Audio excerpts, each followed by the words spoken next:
Your opponent is simply better than you are, and you can't really control how good your opponent is. Sometimes there are judgment calls by officials that determine the outcome of games, sometimes the weather, sometimes the shape of the football.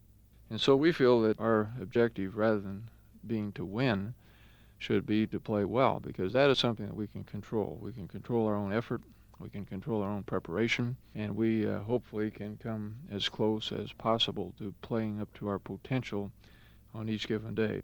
So the goal really then is to be the best that we can be and to play as well as we can play.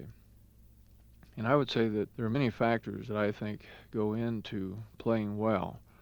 First thing we might talk about a little bit is recruiting. Probably the most important thing that coaches do is to recruit, because generally speaking, the coach with the best athletes on his sideline is the coach that's most successful. But we think there are some things in recruiting that impinge directly on how well we play later on down the road, as these players have been in our program for 2 or 3 years. And it all starts with recruiting weekends. We feel that it's very important to give the recruit, the prospective athlete, as accurate a picture as we possibly can as to what he might expect in our program. In other words, we don't focus a lot on parties, having a good time on recruiting weekends, on trying to provide experiences that that young man may never again have in his 4 years in Nebraska.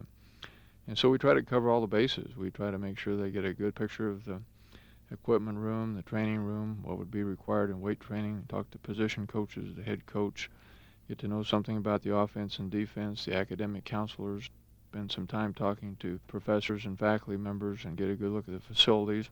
And we tend to minimize social events, social occasions that we think give an inaccurate picture. So we believe that it's very important that athletes be recruited in the right way, be recruited for the long haul. And sometimes it is true, the old coaching axiom, that sometimes in recruiting, the most important recruiting you do is the players you lose. So we really don't want players who come here for the wrong reasons, thinking that this is something that it isn't. And as a result, we feel that we're able to attract an athlete that will be here for 4 years or 5 years, and that is willing sometimes to wait 2 years, 3 years in order to play. I'm sure that there's some application here in the business field in selecting personnel and recruiting personnel. It would seem that it might also be important to recruit people in such a way that they get an accurate appraisal of what they're really going to have to do and what life is going to be like 1 year, 2 years, 3 years from now. And as a result, the retention of people might be somewhat better. Another factor that we feel has been very important to us in terms of making an overall effort to play well is to have a freshman football team. And I think this is rather unique to the University of Nebraska in that there are practically no institutions that I know of in the country who at this time still have a freshman football program. We feel it's very important that our players as freshmen have some success and have some good experiences, that every snap that they take on the field, they're working on their own offense, their own defense. They develop a little bit of camaraderie and a little bit of unity. And, of course, this is what the freshman team enables them to do. If you're on the scouting team and the varsity's running over you every night, you find it's really very difficult to have many successful experiences. And this is kind of the reverse of what happens many places. I think that in a lot of football programs, the freshman year is the hardest year. It's the year where the young player really takes his lumps, and many times a new person coming into a business gets the difficult accounts, the most unattractive assignments. And as a result, there's a tremendous discouragement factor. I'm sure there are some programs that lose almost 50% of their players in the first year. I'm sure there are many businesses who work very hard to recruit people into the business who have a very high turnover rate very early on. And it's simply because the person is put in a situation where he is going to have a very difficult time having any kind of success experiences. Another area that has been very important to us in terms of thoroughness of preparation and making the effort to play well has been to develop a walk-on program. We decided that we would have to work very hard at attracting players that were a little bit marginal in terms of ability, but having a few more numbers come in. And so rather than give out the full 30 scholarships that we could give each year, we gave out roughly 20, 21, 22, and we saved anywhere from 5 to 7 to 8 scholarships for walk-on players. And of course the freshman program also enabled us to develop those walk-ons, give them 1 year where they could have a year of transition and not have to perform at a very high level of performance right away. And this, of course, has paid off for us. Over the years, approximately 40% of our starters, 40% of our travel squad plus really have come here originally as walk-ons. We've had some players like I Am Hip who came from South Carolina. No one recruited him and literally walked on. I had never seen or heard of him before. He came on our campus, became an All-American player. We had Jimmy and Toby Williams who walked on from Washington, D.C. Again, both players are now playing in the NFL. One was an All-American, and again, we're not recruited by any other major school. Jarvis Redwine walked on from California and became an All-American running back. And so we've had great success with this program. And I guess the analogy to business might be drawn here simply that we feel the main strength of our walk-on program is that the players who walk on here felt that they have an equal opportunity to play, that they have great upward mobility, and that if they can perform, that they'll be able to play and they will be rewarded with a scholarship, which they are. I think the same thing is true in the business world, that sometimes you get great performance out of people who may come in with marginal talents if they feel that they will be rewarded and have an opportunity to move up. Another area that we have worked very hard at in terms of being thorough in our preparation has been the matter of our off-season program, our training, our agility work, those kinds of things. Because obviously in our situation with our population, we feel that we've had to work very hard to develop players. It's going to be hard sometimes to recruit highly talented players living in a sparsely populated state. A great lesson for us was learned back in the 1967 Sugar Bowl. We played Alabama, and were beaten rather badly, and I can still remember after that game at the awards banquet, Coach Bryant getting up and talking about his little, quick players. And it's true, there were a lot of players on Alabama that were linemen who were not as big as today's running backs, but they were quick. And so we began to ask some questions. We found out that the Alabama staff had worked very hard at an off-season program that really emphasized quickness and agility and movement. And so we began at that point. That was the first time we'd ever heard of an off-season program, and we initiated an off-season program and began to work at it, and then also began to do some rather strenuous weight training in combination. And in 1972, in the Orange Bowl, we played Alabama again, the 1 and 2 ranked teams in the country. We were ranked number 1, and Alabama was undefeated, ranked number 2. And we beat Alabama very badly by roughly 4 or 5 touchdowns that night. But apparently the work that we'd done in the offseason had paid off because we were quick at that point, like Alabama had been, but we were also big. So at that point, Alabama began to ask us some questions, and it just points out the fact that nothing stays the same in athletics. There are always cycles, there are always changes, and you have to be adaptable. And so our off-season program has served as a powerful motivational tool. Our strength coach, Boyd Epley, has done an excellent job of maintaining records by position. So all the fullbacks know what the vertical jump, what the bench press, what the hip sled, what the 40-yard dash record is for that position. And there's a great deal of striving for and work toward becoming the record holder in different events at each position. And we feel this has been a powerful motivational tool. We have a very strong work ethic on our football team, and as a result, some players with rather marginal abilities have made remarkable progress.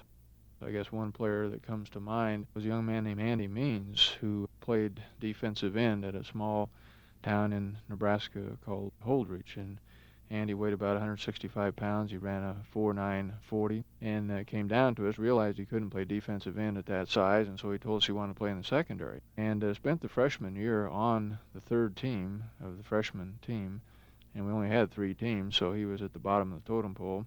But Andy worked very hard in the off-season, and after his freshman year and then a redshirt year, he had really made remarkable progress. And Andy went from 165 up to about 185 pounds. He went from a 4.9 40 down to under a 4.5, and of course his strength improved remarkably. He became a 3-year starter for us. Of course, Andy's case is by no means heard of or that unusual. We have countless Andy Means that have played in our program over the years. So we think that football is somewhat of a unique game in that, unlike some other sports where raw natural talent is the whole thing, in football you can do so much to develop ability. Our off-season program, our walk-on program, our recruiting, so on, have been very, very important in developing a good football team. We felt that it's been very important to us from time to time to continually reassess where we are where we need to go and to be flexible in running our program. And I'm sure that the same is true in the business world, that you have to continually change the way that you operate as conditions change and as rules change. I'd like to talk a little bit now, still staying with the theme of trying to be the best that we can be, but to move now more out of general areas into specific game preparation. We believe that the best type of mental readiness or motivation really occurs throughout the week. That it is not something that can begin on Friday afternoon or in a pregame speech right before you go out on the field, but rather to play well, you have to begin on Monday. And so we try to make sure that we have good practices each day throughout the week. Our goal each day is to have a great practice on that day, and we start with Monday's practice. Fiery speeches have not been particularly good for me. That does not fit my personality type. I heard the story many years ago. Before Bob Devaney came to Nebraska, they had a coach here who was a very strong orator, and one game he was giving a tremendously inspired speech, and to emphasize a point, struck himself a mighty blow in the chest and actually injured himself to the point where he had to be resuscitated and was not able to coach during the first half of the game. And about that same period, after one of these fiery orations, one of our All-American players, Tom Novak, back in the late 40s, was so inspired before a Nebraska-Notre Dame game that he ran out the door and immediately fell down 2 flights of steps and fortunately was not seriously injured. But we've really not found that that type of approach, using decals on helmets, bulletin board material, and gimmicks such as coaches diving out of airplanes and using parachutes, these kinds of things have been that effective. So we would rather take a day-by-day approach and to practice very well and to make sure our players know exactly what they're doing. And then we find that usually a normal and natural emotional buildup will occur throughout the week. We think another factor, again, that applies more to specific game preparation that's very important is the attitude that we take toward our opponents. Some coaches try to promote an adversary relationship where the opponent is really looked upon as the enemy. Sometimes things are found in newspapers that will fire up the team.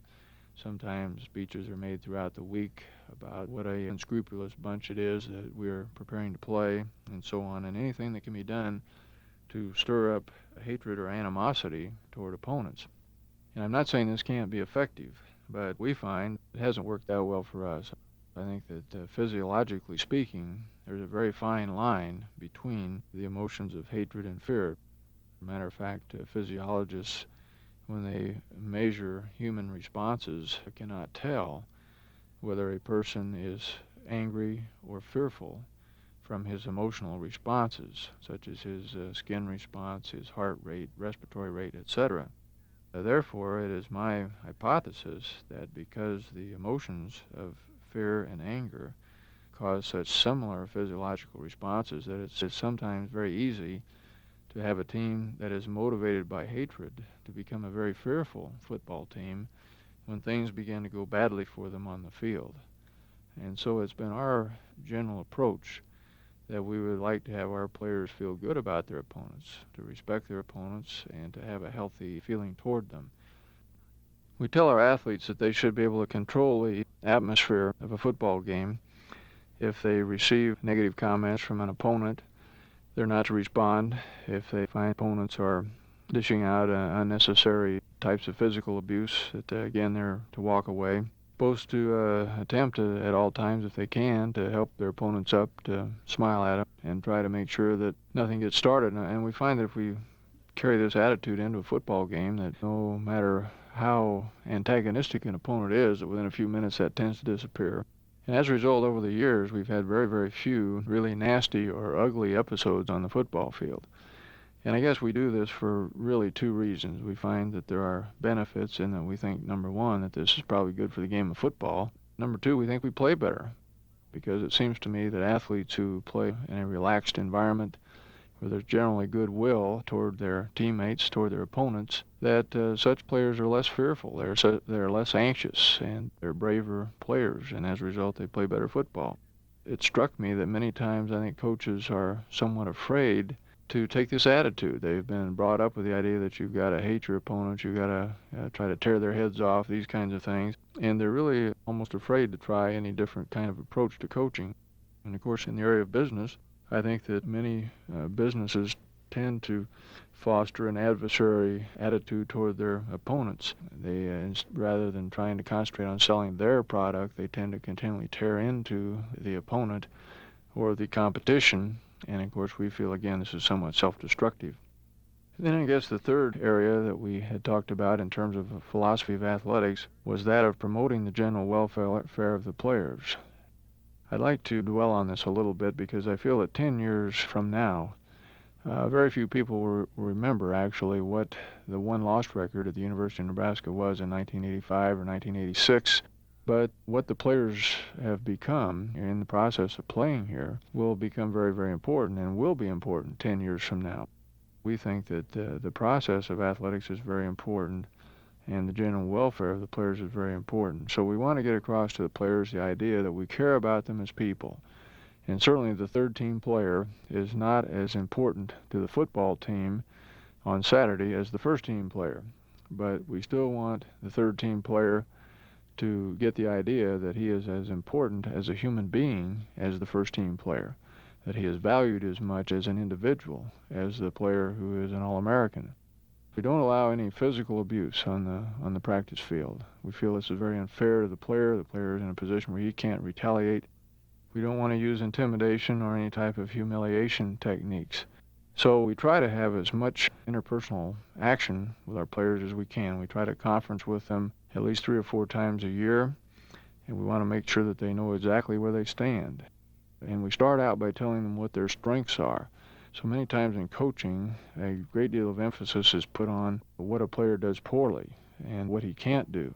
We'd rather start out telling him what he does well. You know, everyone needs to hear this, what his strengths are, what he can do as well as or better than anybody else. And almost every player has some strengths. And then, of course, we need to tell them what they need to improve on. But the important thing is to tell them how to do it. So often when coaches correct somebody, they tell them what they're doing wrong, but they never bother to tell them how to do it right.